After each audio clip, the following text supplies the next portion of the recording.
Welcome to Desperately Seeking the 80s. I am Meg. And I'm Jessica. And Meg and I have been friends since 1982. We got through middle school and high school together here in New York City, where we still live. And where we podcast about New York City in the 80s. I do Ripped from the Headlines. And I do pop culture. Speaking of which, yes, we did a little piece about the Lunatics, and I neglected to say that they have a book out called, amusingly, Fallopian Rhapsody. hysterical. And it's by them, about their unwitting or rather unplanned roles as feminist icons. They were punk rockers. They came out of New York City and the LaGuardia Performing Arts High School. Super cool. And if you want some real fun, they have actually narrated their own audiobook. So you can find it wherever you download your audiobooks. I love that.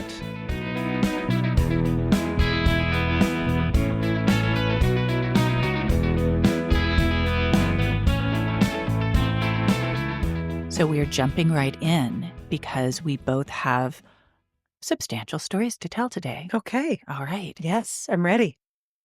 My engagement question. Mm-hmm. Did you have a favorite professor in college? Or someone you just super connected with? My memory is so bad these days that I'm not drawing a blank, but there's a couple. But I really, really liked my advisor in the English department, Professor Sharp. Awesome. Lovely. Mm. All right. My sources are New York Magazine, New York Times, and Criminal Podcasts. In the summer of 1980, friends and colleagues of Dr. John Buettner-Janusch received photocopied letters in which BJ, that was his nickname, claimed the government was framing him. His trial was due to begin in June, and he was preparing his defense. BJ was the 55-year-old chairman of the anthropology department at NYU and was renowned for his studies on lemurs. But he had been accused of manufacturing LSD, Quaaludes, and synthetic cocaine in NYU's $2,000 lab at 25 Waverly Place. Wait, the lab cost $2,000? That's the whole... Did I say 2,000? No, 200,000. Okay. So sorry. Mm-hmm. And he was also accused of getting his students to help him. They were his labor. I'm sure they were very happy to do that. Some of them were doing it without even knowing what they were doing. Oh, for God's sakes. In the letters he circulated, he called the prosecutor a Nazi whore and the raid on his lab an atrocity resembling Kristallnacht during the Third Reich. Did I pronounce that correctly? You were wonderful. He said the judge, Charles Bryant, was, quote, determined to let this corrupt and vile set of charges come to trial. Now, BJ was known for his florid language, which was well documented when a couple of his students wore wires and caught him on tape. Oops. These are a couple of quotes. You are as amoral as the rest of us, and therefore I can tell you that we are going to make Quaaludes in the laboratory. Money is money, so who cares? I mean, that's pretty damning. Yeah. And how about this one? If you are quizzed by the prosecutor, before he interrogates you, go ahead and take some tranquilizers, because then you can deny charges without giving yourself away, even if you're taking a lie detector test. Coaching the witness. Bad. But you might wonder, why would a respected, quote, brilliant, everyone was like, oh my God, he's the smartest guy I ever met. Mm-hmm. All right. The lemur man. Wealthy academic risk his reputation and freedom in such a bold way? I would ask myself that. He didn't even have a distribution plan. He was making the drugs and then This guy needs to get hooked up with some of the other people that you've talked about on this podcast. He needed a little seminar. Well, let's back up. Okay. As I mentioned before, BJ loved lemurs. He was one of the first Americans to study lemurs, and he had about 90 of them at Yale, where he taught for 7 years. So we're going back a couple decades. Yale, though, didn't offer him tenure. So he took his lemurs to Duke. He just packed up the lemurs and went. Yeah. That's actually that's a great cartoon. Go ahead. At the time, Duke was studying the mother-child relationship in goats and deer, but BJ convinced them to use his lemurs as subjects instead. And that's how the Duke Lemur Center was born, which is still there. Okay. BJ and his wife, Vina Malowitz, an accomplished biochemist, thrived at Duke.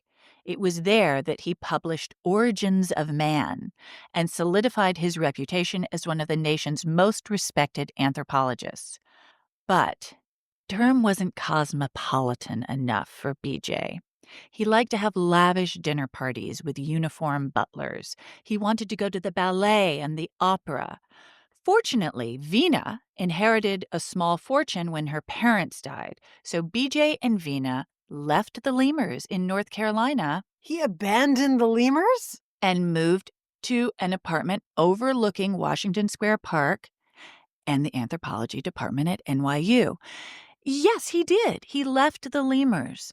That is really weird. He said he would keep going back and taking blood from the lemurs to use in his experiments that he was doing at NYU, but really he left them. I His life's work. Yeah, he was ready to live the high life with uniformed butlers? And this was in 1973. Mhm. Okay. Now, his new colleagues at NYU weren't too excited to have him because, as you might have picked up, he was kind of an asshole. He sounds like a complete wanker. According to a fellow professor, quote, BJ was tyrannical and vindictive in the extreme. He seemed set against me because he'd heard I'd opposed his coming to NYU, and it wasn't even true. But that was the way he was. He was a man who couldn't brook even the hint or rumor of disloyalty. Sounds familiar. He does sound familiar, doesn't he? Yes, he does. BJ was also described as flamboyant and outrageous. He had an air of, and I'm interested if you've ever heard this phrase before, it was new to me, but now I'm going to use it. All right. Épater les bourgeois. No, I've never heard that before. If you have an air of épater les bourgeois, it means you just love to shock people. It gets you off to do things that make people go, oh, what? I can't believe you did that. A provocateur! He wore bright, expensive suits and huge horn-rimmed glasses. He dyed his hair blonde and wore a large button that read, I'd rather be in Paris. He signed his letters, Lemurologically yours. What a douche. I actually thought that was kind of funny and Oh. charming.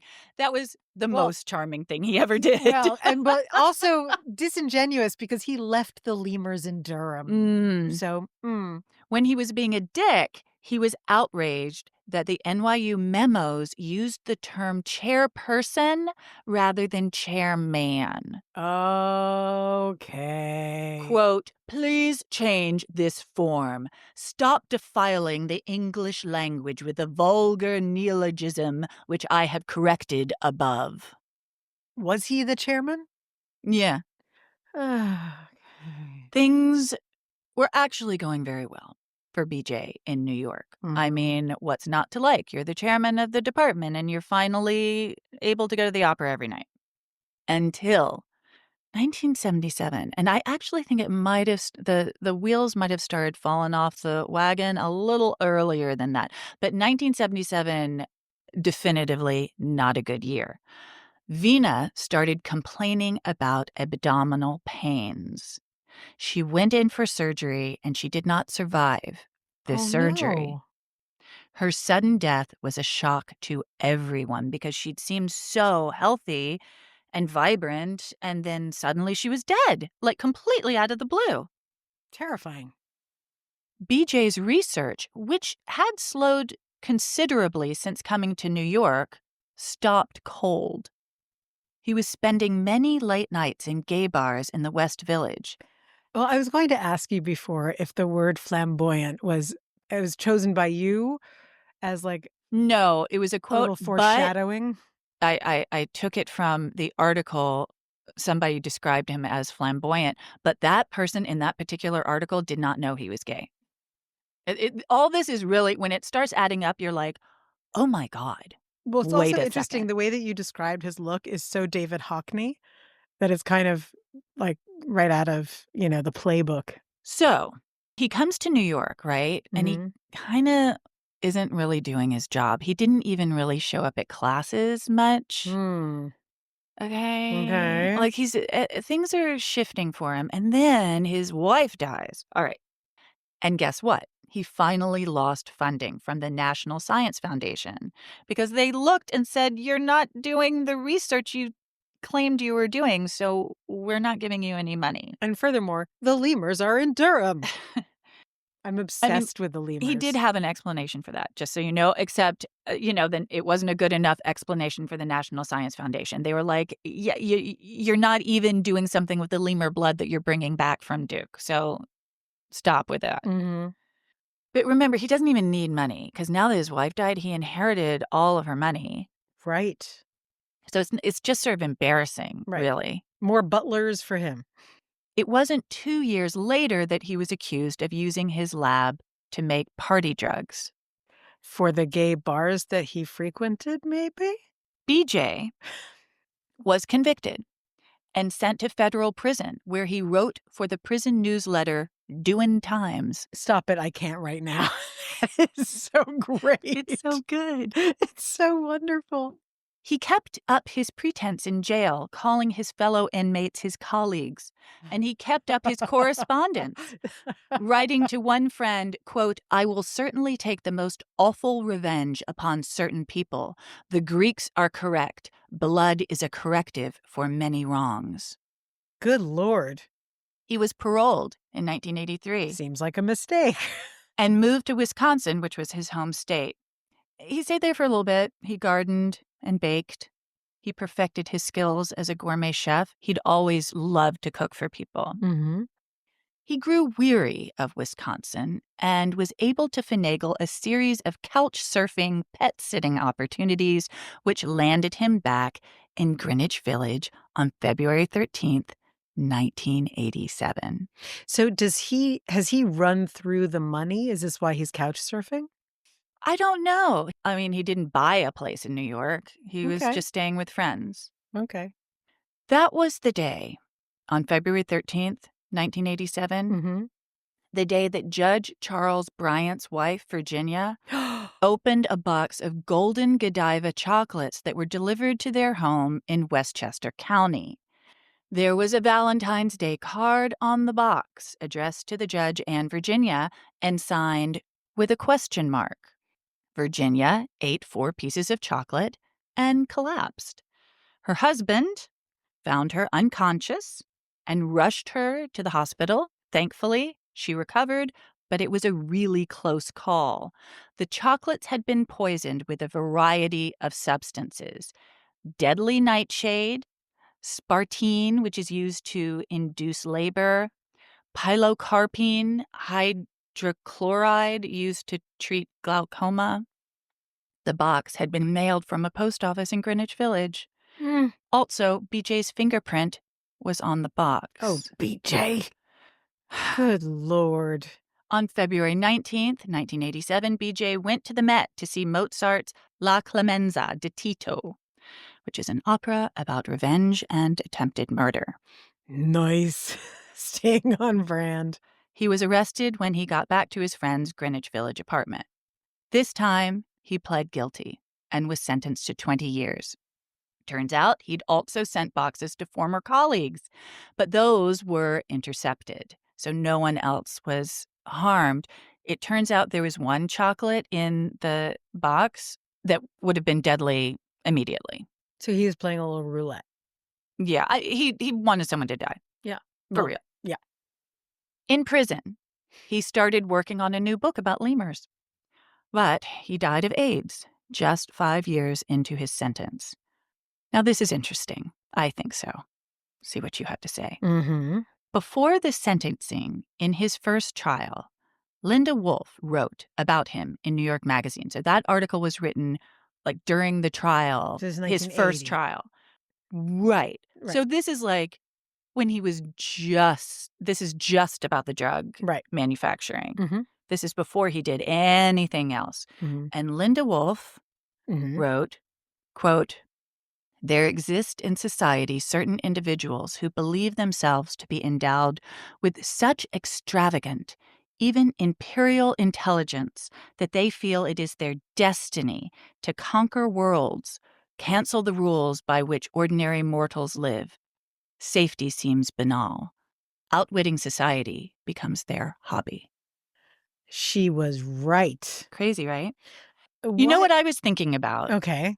I've been mulling over this a lot over the last few days. I Mhm. mean, there's so much of it that reminds me of my father, obviously, Mhm. I mean, Mhm. my God.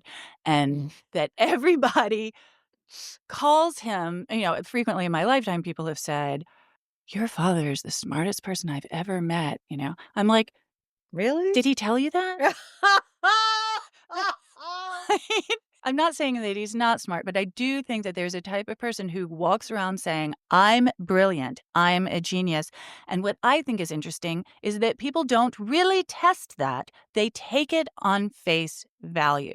And the Yes. people who are walking around and saying that about themselves might have a little bit of a personality disorder. Just a touch of the crazy. I also thought it was interesting that there was this tinge of male supremacy. You know what I mean? Well, from what you said, more than a tinge. Yeah. Certainly. But isn't that interesting that a lot of these pathological narcissists that are being thrown in our face recently have the same tendency? Yes, and I have a theory. Well, you and I have talked about this on this podcast before, that Americans hate women, right? Yeah. So, if they're trying to set themselves up as apex predators, Supreme. Yeah. supreme, start by subjugating the people who everyone agrees should be under you. So, saying that women are less than is like you're priming the pump. It's like, "Yeah, Yeah. you're right. Yeah, you are better than those people." So by the time they get into their full swing of "I'm the king of the world," then they've already set down a base of people saying, "I'd buy that. Okay, I'd agree with that." Hmm. So, you know, I Okay. I think I mean, think about incels. Like, all of the He-Man Mm. women haters clubs, they're there because they feel weak and they think that they're picking on the easiest to pick on, to climb on top of, to be taller.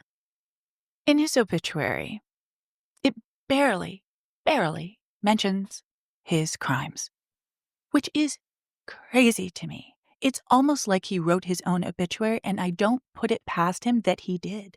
That somehow he managed to send in a version of his obituary that was eventually published in the New York Times that talks about how brilliant and how amazing and how incredible he is.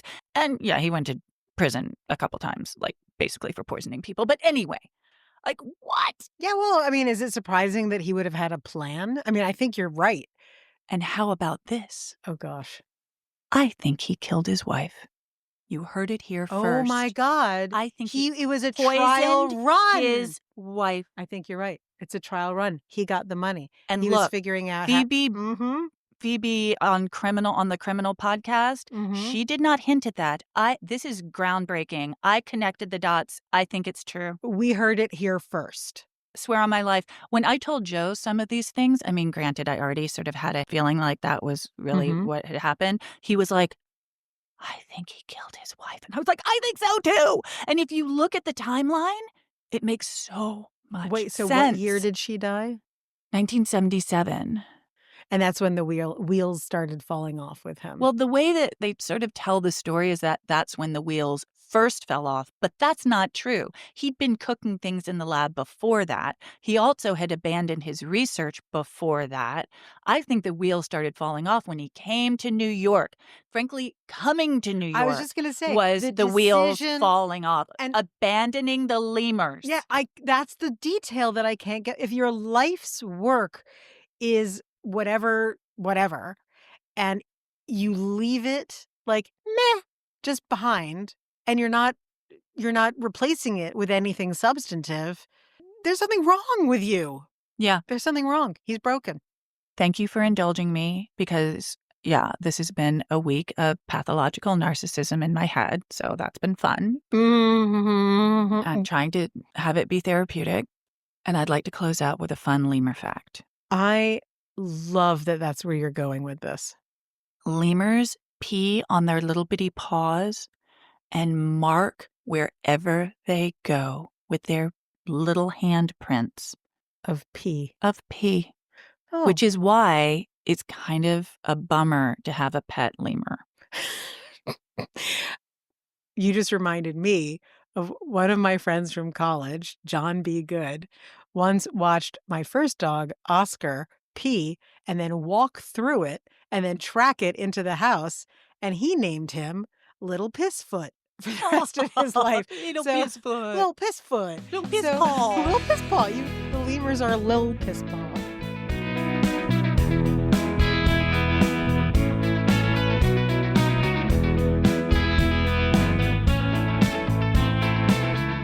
Okay, so this is part 2 of the dominatrix scenario. Okay, awesome. I've been on pins and needles all week. I sincerely doubt that, That's but true. really? Yes. Aw. So this is not about a particular, well, it is about a particular dominatrix, but we're now segueing into the 1984 hit, The Dominatrix Sleeps Tonight. Oh, right. That was such a ... there. Yes, exactly. Because when I found this story, it was so crazy. And I was like, I can't fit this in with the other stuff because it's so its own thing. I feel like that's happening more and more with us, that we start on one thing and then there's a rabbit hole that it's like, whoa, wait, you can't do it all in one go. Yes, absolutely. And I think that the ones that I do that are the worst are the ones where I'm like, and then this happened, but let me tell you about this other thing over here. And then this. And so I have made them into 2 segments.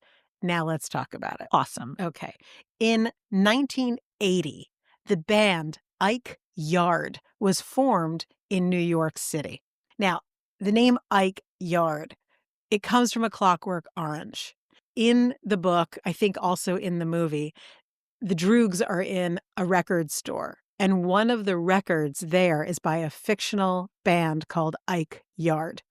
So this Whoa. band decides they're going to call themselves that, but Deep cut. keep that in your head because Okay. there's a double meaning, in my opinion. So this band is a no wave band. We've talked about no wave before, but it's like on the heels of new wave. It's atonal. It's more jazz oriented. It's like the art of noise was no wave. Bands like the Contortions, Teenage Jesus and the Jerks, my favorite band name ever. Theoretical Girls, Tone Death, another great one. The Lounge Lizards, fronted by the amazing John Lurie, who was pretty much dabbling successfully in every art form imaginable and recognizable from Jim Jarmusch movies such as Stranger Than Paradise, Down by Law, and the precursor of Coffee in Cars, Fishing with John, where he would go fishing and he would bring celebrities with him. So these were all the bands that were the no wave kind of out there.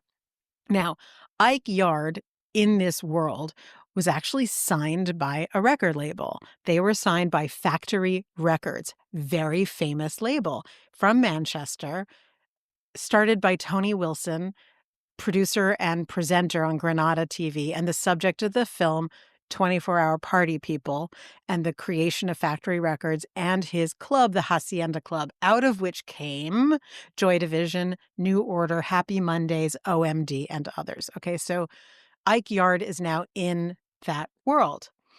They do a few things, and then, like a lot of other Factory Records bands, like A Certain Ratio, they dissolve. Okay. They're done. And So- sorry, I should have followed this. They are British. No, they're Oh. not. They're New Yorkers. Okay. Actually, East Coasters, as you will see. In 1983, the person who founded Ike Yard starts this new band. His name is Richard Argabright, and he forms a new band called Dominatrix. Now, they get signed quickly to Streetwise Records. And in 1984, they release the club hit, The Dominatrix Sleeps Tonight. It's a dance track with spoken word narrative over the music. Similar to, and I just have to add this, there are a couple of people who we know who are friends of the podcast who will be like, you went down that road? But I have to. In 1989, Malcolm McLaren, king of stealing other people's ideas, released a record that I really like, Waltz Darling. And on it is one of my favorite songs, Something's Jumping in Your Shirt, sung by, get ready for this one, Lisa Marie, the gorgeous actress who was with Tim Burton, who was in Ed Wood, Yeah. Sleepy Hollow, and Mars Attacks. Crazy. Yes, so gorgeous, wonderful. This is what they're doing. So anyway, they broke ground with this kind of presentation. Dominatrix Sleeps Tonight was doomed to stay on the fringes. It never became the hit that it should have been. Why? We have talked many times on this podcast about how you could live or die by MTV at the time, particularly if you're an emerging band. Absolutely. Their video was directed by avant-garde director Beth B. Keep this in mind. She's out on the fringe. She directs this video. She's all about female empowerment that works with the dominatrix theme, clearly. MTV and other music video outlets say that it is way too scandalous, and they're just not going to air it. They got zero airplay. Can we find it? Oh, yes, it's very easily found. And what's so funny is, of course, by current standards, it's so corny. Like, it is the corniest corn cob in Corntown. It's like, oh my God, she's wearing stockings and garters? Is she wearing a corset and carrying a whip that she does not use on anybody? Are there men in leather tank tops? That seems racy. And she's wearing a wig and changes her personality when she puts on a new one. That's scary. But it eventually did break on the dance floor in New York City clubs. The only other thing I will say about the video, and you're saying, why, can it still be seen? Why, yes, because Beth B's work was acquired by MoMA to put in their permanent collection. She was part of the small gauge filmmaking scene. She also did videos for Cabaret Voltaire and New Order, and her work is now celebrated. I mean, I don't want to speak out my butt, but I think that name sounds very familiar. I think when you look her up, which you may or may not, it will resonate. Yeah, You're like, oh my God, she did that? Oh, okay. So anyway, how did all of this happen? Why is this band in existence? Why did they get signed? Why did they do this thing, Dominatrix Sleeps Tonight, which is also kind of a little bit of a joke about the lion sleeps tonight, a wimb away, all of that stuff. Well, in 1977, Richard Argabright, who was a teenager, decides to hitchhike to a show. And he lives in D.C.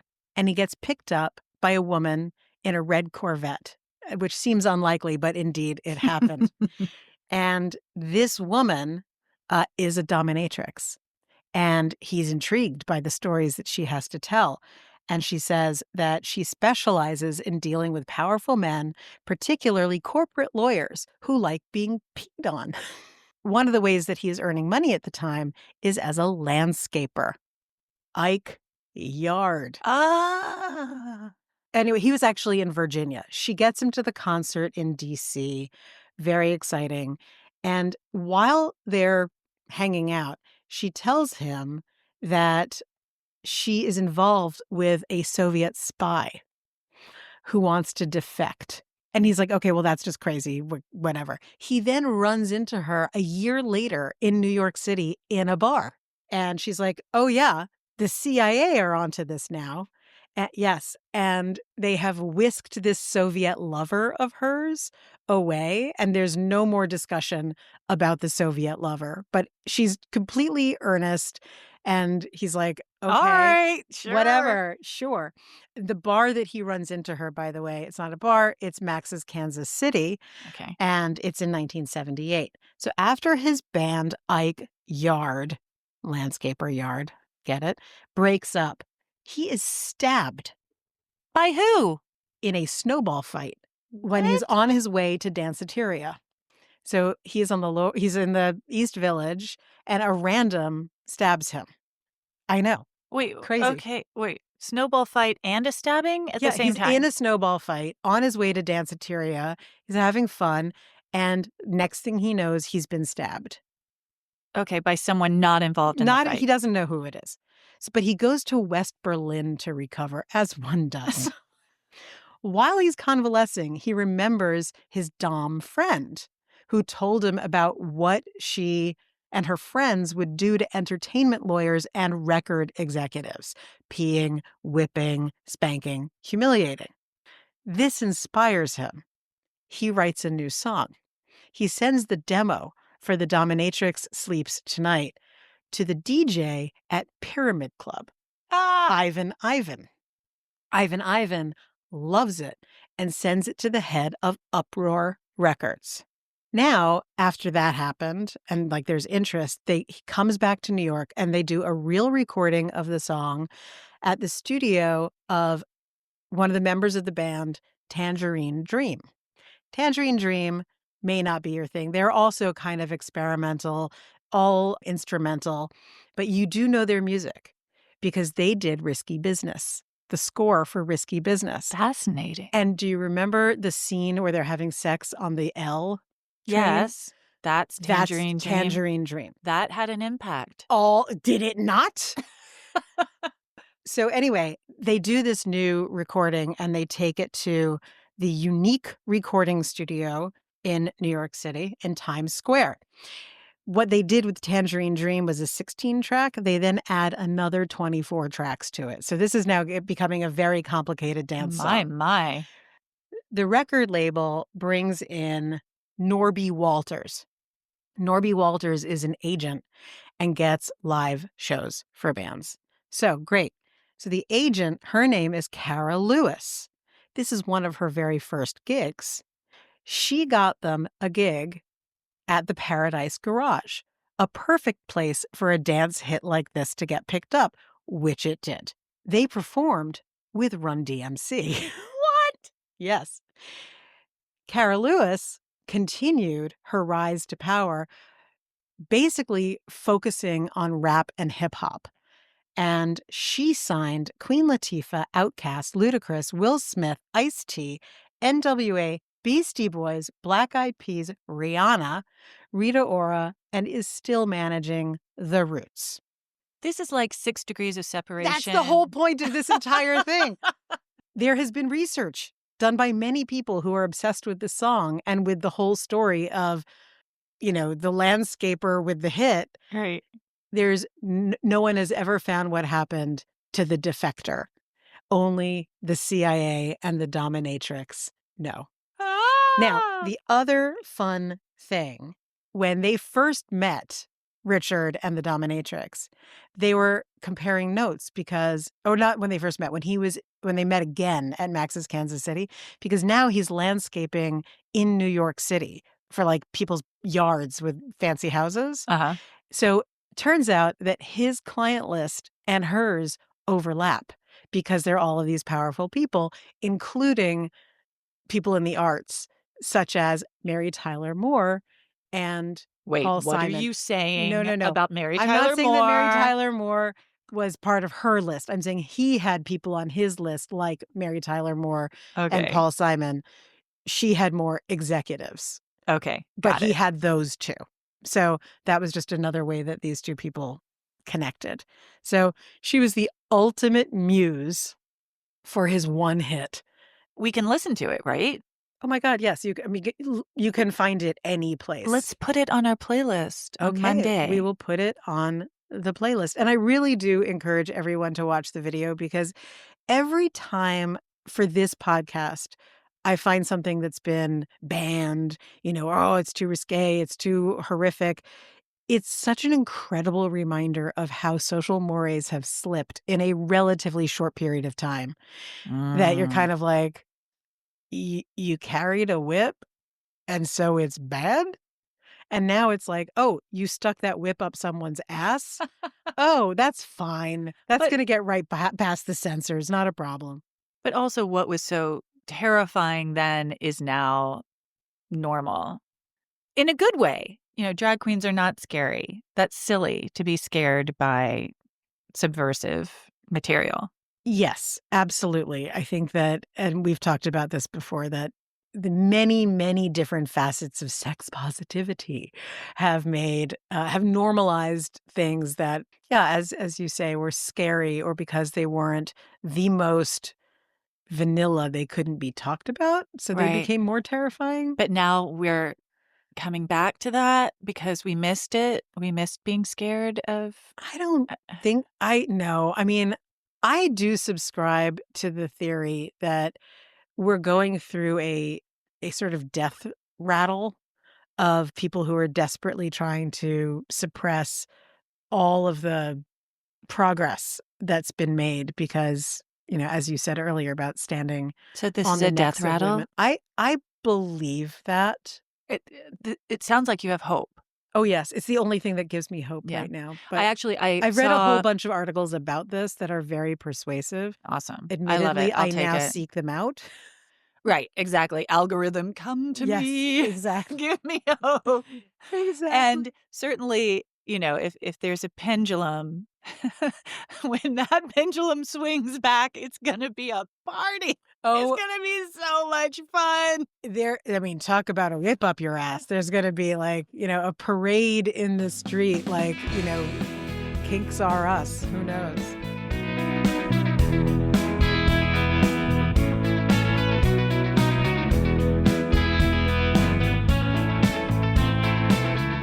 Okay, so today's tie-in is a little bit tenuous. It always I is. know, but When's the like so last time we had a like, "Oh my god, I can't believe we're talking about the same thing."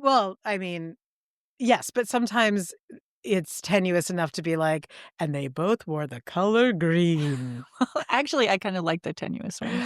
So this one is your guy.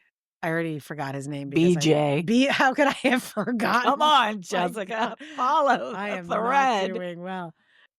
BJ was obsessed with being outside the norm, like with the way Mhm. he dressed, and he wanted to be flamboyant and he wanted to be Étager different. les bourgeois. Say it with me. Étager les bourgeois, and Mhm. that means shock people. Well, Mhm. I think that that's what the Dominatrix Sleeps Tonight was also kind of doing. Love it.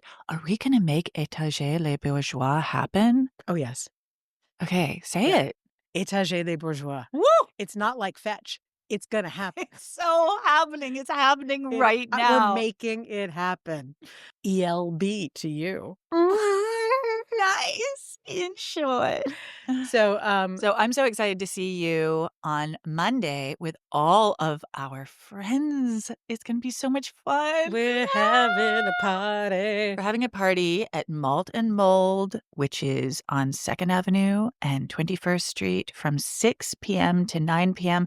And we are celebrating the debut of our YouTube channel. That is kind of exciting. We've got like extra content on that and stuff, which we haven't even told you about. Yes. And we're gonna have fun trivia, and there's gonna be merch. We're gonna have, Prizes. giveaways, all kinds of fun things. So, yeah, come and party. Oh, and Kevin said 80s beer. I don't even know what that What means. is 80s beer? I do not know. Like, all that I can think of is that the cheapest beer in Ohio was Genesee Cream Ale. Oh my Jenny Cream god, Ale? that hurts my Yeah, stomach. exactly. So that's when I think of 80s beer, that's the first thing, or Budweiser. Remember how, like, intense those Budweiser ad campaigns were? I think of Rolling Rock. Well, that was just a cut above, Meg. I mean, that that was Well, fancy compared to Spuds McKenzie and that no, Budweiser. the ads were great, but, like, what did you order in a bar? I wasn't drinking beer, so What were you all drinking? Oh, we talked about slow gin fizzes. That Mhm. was fun. Kamikazes. Sadly, Yeah, that there were was rough. kamikazes, Red Death, Long Island iced Long Island teas. iced teas, vodka sours were a thing. Ah, Um, nice. And, you know, the classic in college, mixing Kool-Aid and grain alcohol in a giant garbage Every time you can. talk about Kenyon, I get a little sad for you. I have to say. It's very remote. Well, you at Brown, I mean, we had Greek life, and Greek life at the time it Yeah, was there's not not forgiving. really It Greek was life at Brown. no, Kenyon was definitely, Or if whatever there is of it, vestiges of it, we sort of avoided it, we theater folk. no, we were quite Animal House adjacent, for sure. And, you know, you don't know what you don't know.